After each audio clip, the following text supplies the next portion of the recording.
আসসালামু আলাইকুম ওয়া রাহমাতুল্লাহি ওয়া বারাকাতুহ। আজ আমরা শুনব সূরা মুলক মুখস্থ করার তাগিদ এবং ফজিলত।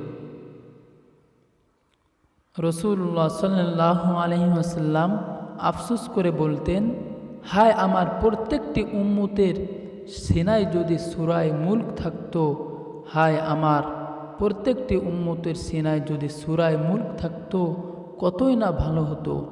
এরকমভাবে রাসূল সাল্লাল্লাহু আলাইহি ওয়াসাল্লাম সূরা মুলকের জন্য আফসোস করতেন।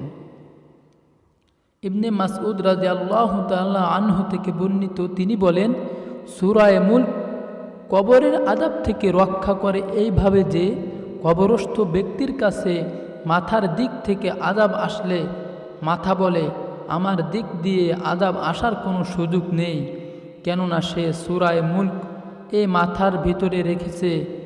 বুকের দিক দিয়ে আসলে বুক বলবে, আমার দিক দিয়ে আসার কোনো সুযোগ নেই, কেননা সে সূরা মুলক আমার মধ্যে ধারণ করেছিল।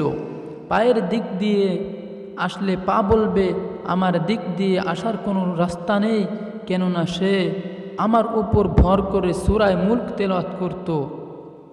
তিরমিজির অপর এক হাদিসে আছে, জৈনুক সাহাবী একটা কবরের উপর তাঁবু টাঙ্গালেন। তিনি জানতেন না যে সেটা একটা কবর।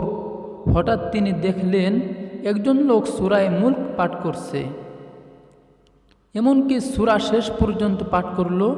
অতঃপর উক্ত সাহাবী রাসূলুল্লাহ সাল্লাল্লাহু আলাইহি ওয়াসাল্লামকে সংবাদ জানালেন।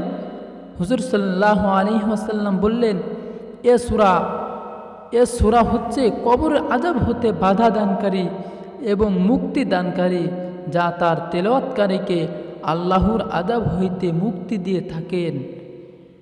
কত বড় ফায়দা রয়েছে সূরা মুলকের ভিতরে। রাসূল সাল্লাল্লাহু আলাইহি ওয়াসাল্লাম নিজে তাগিদ দিয়েছেন এই সূরা মুলকের প্রতি। আল্লাহ রব্বুল আলামিন আমাদের সবাইকে সূরা মুলক তেলাওয়াত করার তৌফিক দান করুক, আমিন। দয়া করে আমাদের চ্যানেলটি সাবস্ক্রাইব করুন এবং পাশে থাকা বেল আইকনটি অন করুন।